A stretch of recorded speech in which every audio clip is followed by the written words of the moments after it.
Hey, brand builder, Rory Vaden here. Thank you so much for taking the time to check out this interview. As always, it's our honor to provide it to you for free.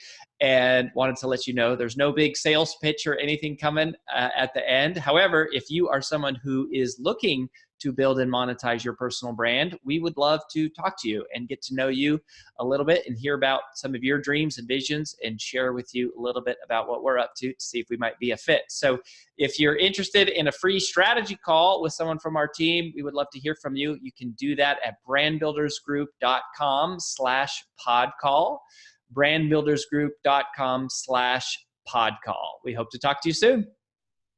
Well, the man you're about to meet was introduced to me by a good friend, a trusted longtime friend, and then I just found out that Naren and I are both DU alumni. So we both went to the University of Denver, and his name is Naren Aryal, and he is the CEO of a company called Amplify Publishing, and also Mascot Books, which are hybrid publishers. They do a lot in the nonfiction space. And we're going to talk about what hybrid publishing is and when does it make sense for people, and just kind of like how it works. But Naren is someone that we've started recommending to our clients if they are in the space of looking for kind of like hybrid publishing. But he's got degrees, obviously, from the University of Denver, but also from Virginia Tech.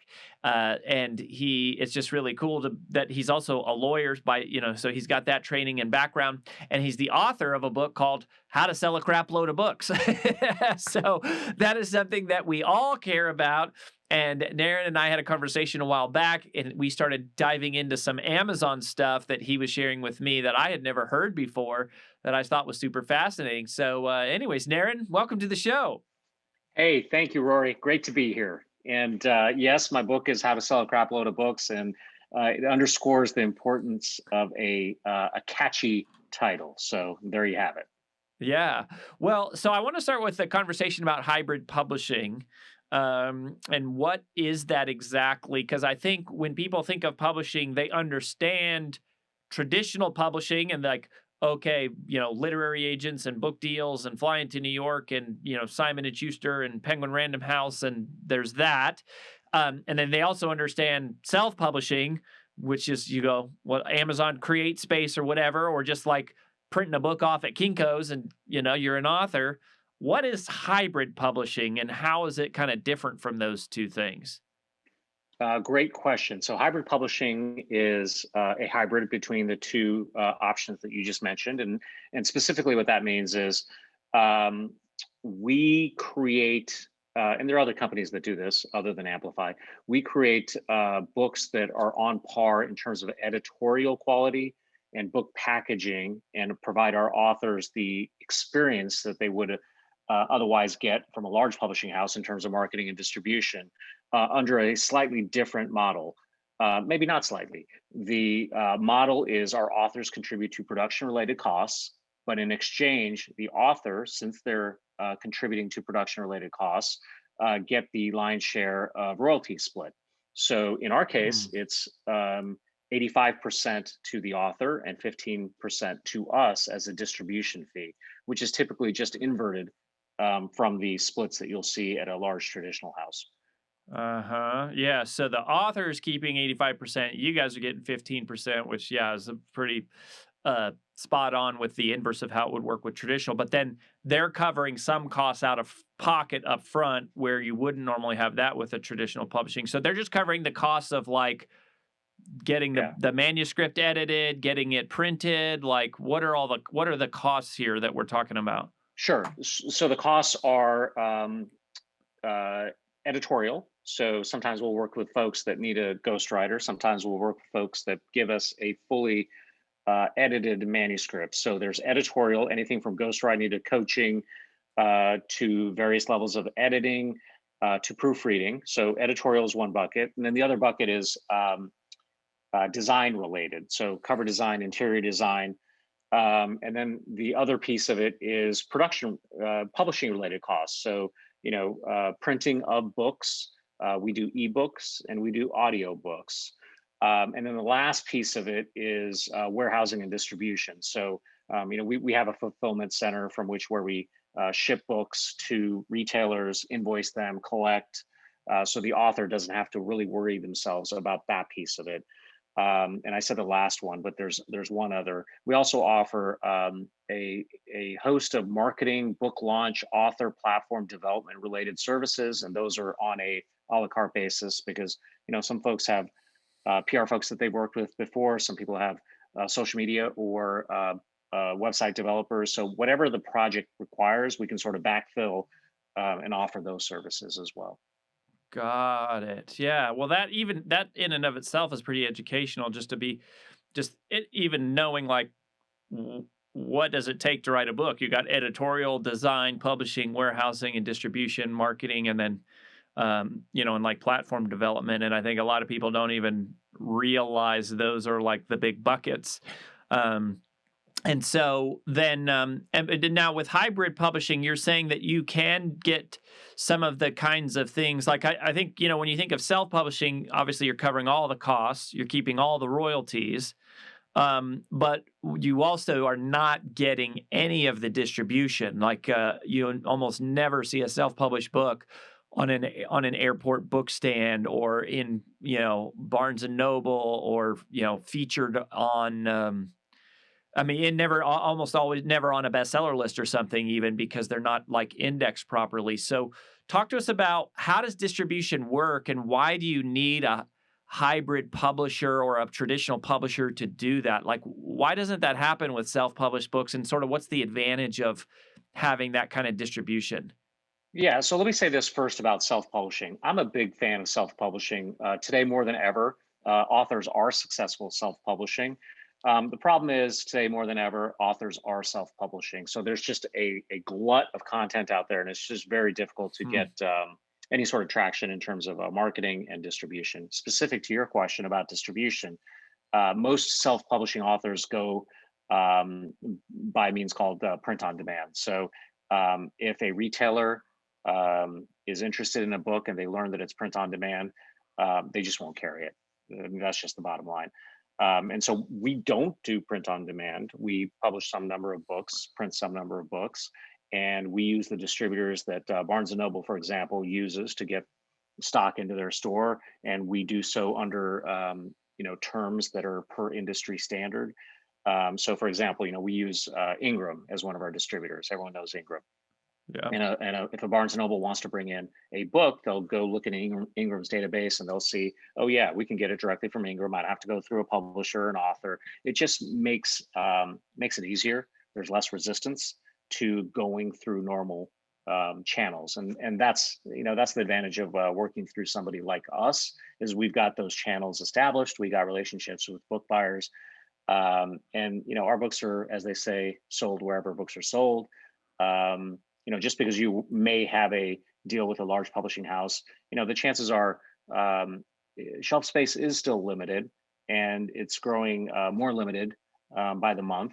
And so, you just have to be creative in terms of where your book is being seen by your potential readers. And we really try to have a strategy for each and every title that we work on to sort of fulfill those goals. And when you say book buyers, okay, so you say there's relationships with the distributors like Ingram. Sure. Which makes sense to me to go, okay, if I have a bookstore, whether it's Amazon or Books A Million or it's a local bookstore, it's just easier for me to source all the titles I want to carry in my store from one place versus 50 or 100 different places. So that makes sense, is to go, okay, I go to Ingram and say, hey, these are the titles I want, or we're selling books in these kind of categories. What do you have in that category? When you say the term book buyer, that's a funny term. Who are you talking about when you say we have relationship with book buyers? So places like Barnes and Noble, they have buyers for specific categories. And so if you can, get your book in front of those buyers, sure, it's available via Ingram, but that doesn't mean it's necessarily going to get consideration. So if you can somehow get your book in front of a person that is making a buying decision, that's always better than not. There's no guarantees that will result in your book being at Barnes & Noble coast to coast from day one. That's unlikely, but it definitely does help the odds.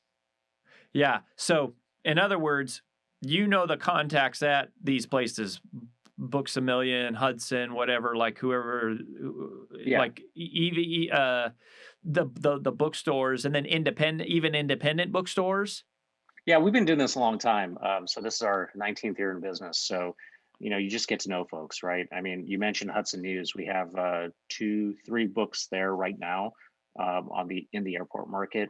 That's a little different in that it's pay to play. It's co-op marketing dollars that we need to spend. But we know those folks, and we also know the iconic independent bookstores across the country as well. Um, those help. If you got to have good content that is going to drive traffic into a store, that's a prerequisite, but having those relationships really helps as well. And so you're helping the books that you publish, like your authors, actually get Barnes and Noble to say, yeah, I want to carry that title at our store or on our website. And that's what you're talking about. If you're a self-published author, your book probably isn't even carried by Ingram. And if it is, there's nobody at Ingram calling on Books a Million saying, hey, you should put X number of these copies in your inventory. Yeah, that's right. And I don't want to make it seem like it's easy because there are, far more books being published than there is space.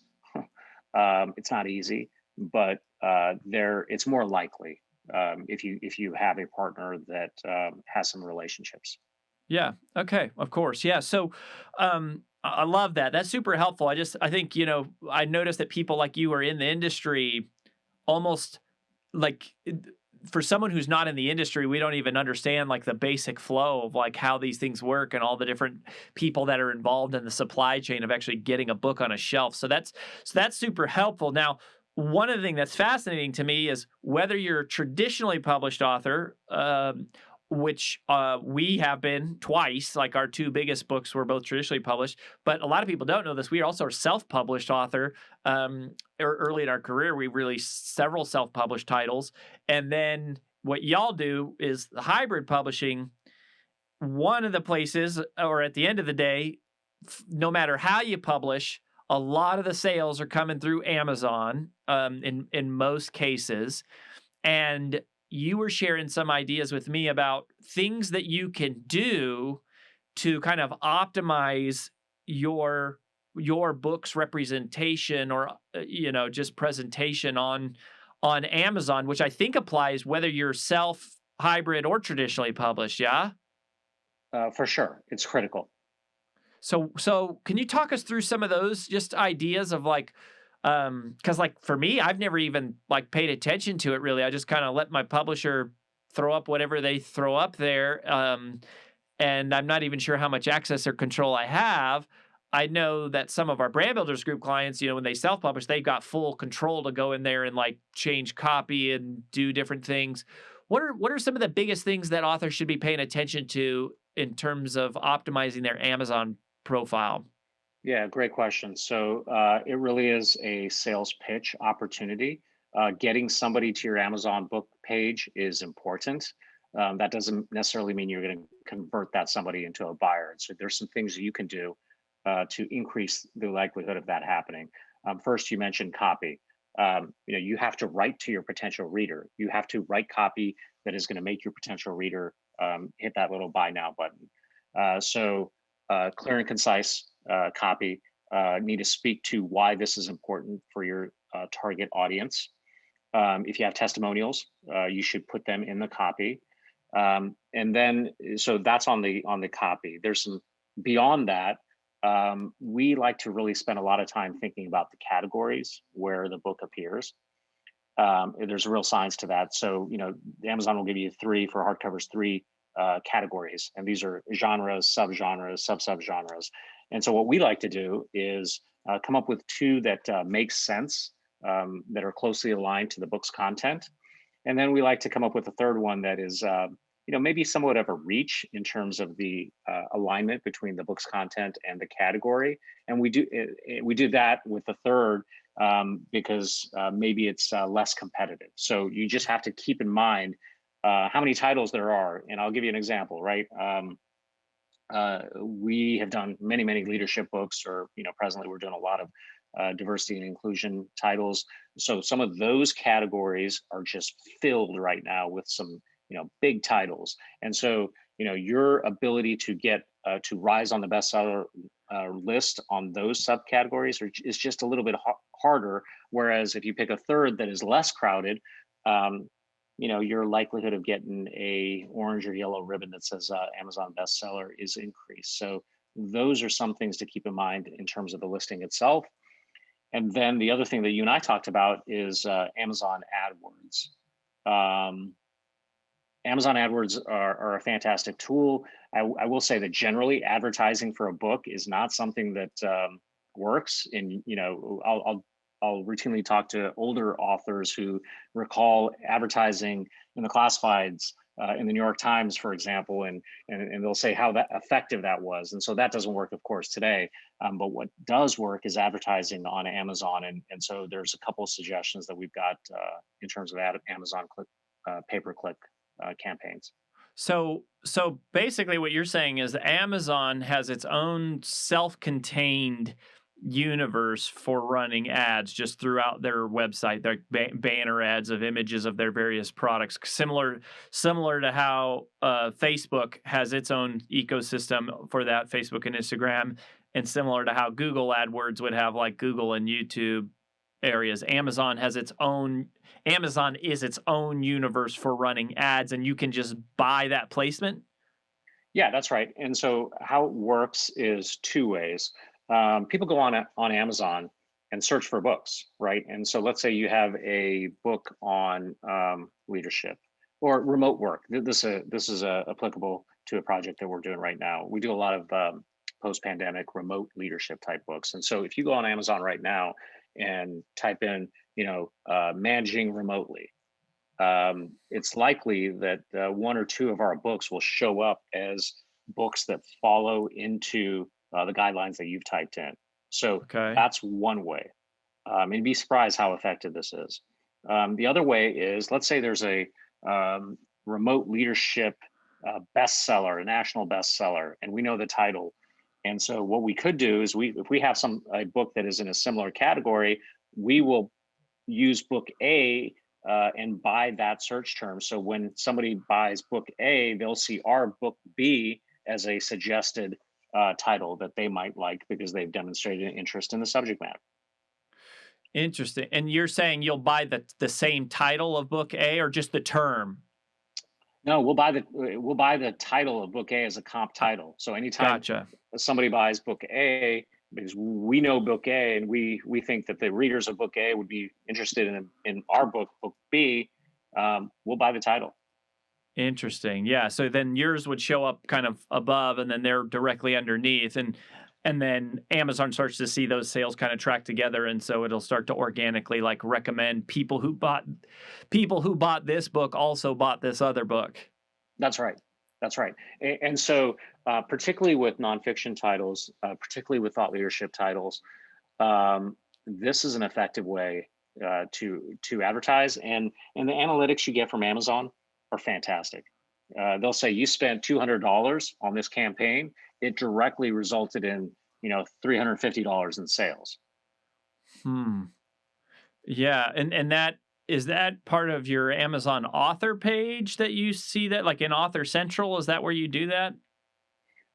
We have a Amazon account where all of our authors are in. Our authors do have the Amazon Central or authors page, but we do it from our overreaching account. Okay, but if you theoretically wanted to do this yourself, you just have to search on how to start an Amazon ad account, and then you go in there and you have to input some creative and a headline. And how much does it cost for a click? I mean, I know it's all over the board, but is this $1 a click? Is it $10 a click? It's pretty cheap. It's surprisingly cheap. Really? So anything from $2 to $10 a click.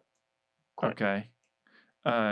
And that's interesting. So, and then when they click that, do they go to your author page or do they go to the book page? Book page. Okay. And is that like when you're talking about like writing the copy and the categories, that's all focused on like the book page itself, not the author page. Correct. Okay. All right, I gotcha. So in terms of Amazon, are there any other, obviously, so the category thing is interesting, and I don't know, there's got to be thousands of categories, maybe tens of thousands of categories. And so you guys are monitoring how competitive each category is, and then you're making recommendation. That's one advantage that you have with a hybrid publisher or a self-publisher is you get to choose which categories you want to index your book for in Amazon, right? Correct. Yeah, so that's one thing. We do not have that advantage. At least we haven't, or are the clients that we know of that have worked with traditional publishers. They select that for you, so you don't have that. But and then obviously, and then even the copy, like you don't have this is one of the things that's really powerful, I think, about hybrid publishing and self-publishing is you have more control in general. Like you get to decide what words you want to put on the back cover of your book or what words you want to use on your Amazon page. Yeah, and to that point, I'll just point out that whether you self-publish, go with a hybrid publishing company, or you're with a traditional house, and Rory, you know this, the author must be engaged in marketing. And so some folks have this notion that if I get a traditional deal, I can just churn over the marketing to somebody else. It doesn't work that way. So that should sort of factor into your thinking in terms of publishing pathways. Yeah, well, like to what you're saying, it's like that one is a simple one, which is if you're not willing to do the work, don't publish at all. Like traditional publishers aren't going to do more marketing than a hybrid publisher. And obviously if you're self-publishing, there's nobody else there to do it. Like it comes down to you. So on that topic, Naren, like, what do you think are some of the big differences that separate the successful authors from the unsuccessful ones in terms of what they do to launch? I mean, obviously they have to be engaged. I think the idea of just going like, well, hey, my book is up and, I maybe hire a PR firm is one thing, but beyond that, what are some of the activities that you see the authors doing that are more controllable in terms of like directly driving the sales of their book? Sure. So I think a baseline is you have to have fantastic content. You have to have good content that really resonates with your intended target market first. And so in order to have that, you have to really have an understanding of your target market. Many times I'll hear from authors saying they've got a book that they've written and everyone will love it. And so that's when I immediately think to myself, great, you don't know your target market, because saying everyone is going to love it, that doesn't work. So you have to do the work in terms of figure out who you're writing for and why they're going to care. And then the other thing that I would say is it's important to have, of course, as I just said, good content, but the book has to be a piece of a larger content plan, right? It's got to be supporting your social media, your blogging, your op-eds, your speaking, your consulting. Rarely is a book enough to persuade a person who has never heard of you to go out and buy your book. So those authors that understand that a book is a part of their overall platform and understand that it takes a lot of work to cultivate an audience and readership before the book actually comes out, those are the ones that will reap the rewards of all that can flow from a positive and a good book project. Mm-hmm. Yeah, Sounds simple, but you just got to put in the work to gain trust of your potential readers and have them invest time in you before you make an ask of them to buy a book. Yeah, I think there is a whole conversation there around just like building it out, and I've heard different statistics on this before about like how many times somebody has to hear your name before they actually buy something.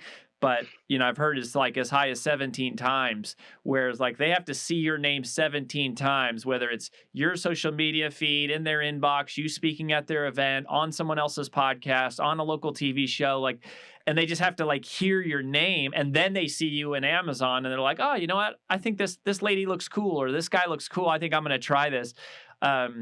I don't know if you've heard any exact data on that. I've always heard just kind of very loosely cited statistics around that, but I do very much agree with the concept that it's like, just to what you said, rarely is it like, I've never heard of you, I see your book, I'm going to buy it. It's usually more of like a culmination of, I've been hearing your name and now I see it and they're like, okay, I'm going to give this a shot.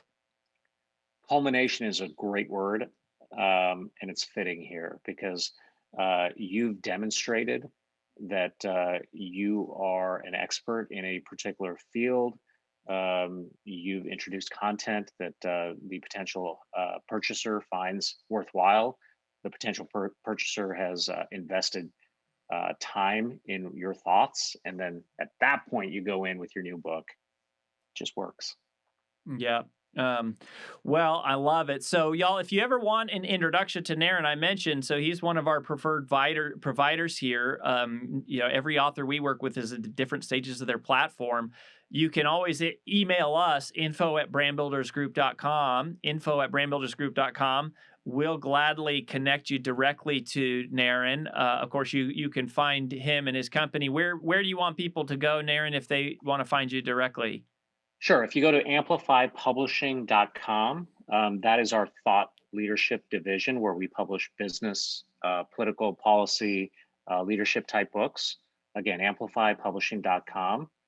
And then we also have another imprint called Mascot Books, MASCOT books.com.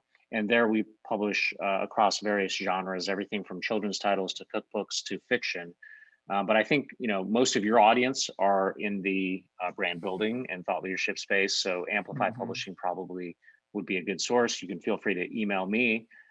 It's Naren, Naren, at amplifypublishinggroup.com. Yeah, it's interesting. We are mostly, like I would say, in that thought leader space, but now they've been around a few years. We have some cookbook authors. We've got some diet books. We got some children's books going on in there. And I actually would say among my circle of author friends, I feel like there is a rising interest in doing children's books that correspond with their business books. So they release a business book and then they'll take that same, core principle and they'll make a kid's book out of it, which I've always thought was interesting. I think my first book, Take the Stairs, would lend itself really well to that. And I was just like, maybe I should one day do a kid's book. But anyways, that's great. As always, you can email us, info@brandbuildersgroup.com. We can connect you directly as well. And Naren, thank you for being here. And thanks for what you do. I think, it's really, really empowering to know there's an option like you out there. I know for years early in our career, one of the biggest things that we struggled with was self-publish or traditional publish. And we have one of our courses is called Bestseller Launch Plan, where we talk about all the steps that have to happen to like orchestrate a really great launch. And one of the stories that we talk about is just how much of a conundrum in this internal battle we were having between self-publishing and traditional publishing. And hybrid offers you a lot of the best of both worlds. And so it's a really, really good option. And so far we're enjoying working with you and looking forward to having more of our clients go your way. Well, this is fantastic. Enjoyed it. Thank you for the invitation. And looking forward to working with a lot of your clients. Awesome. We wish you the best.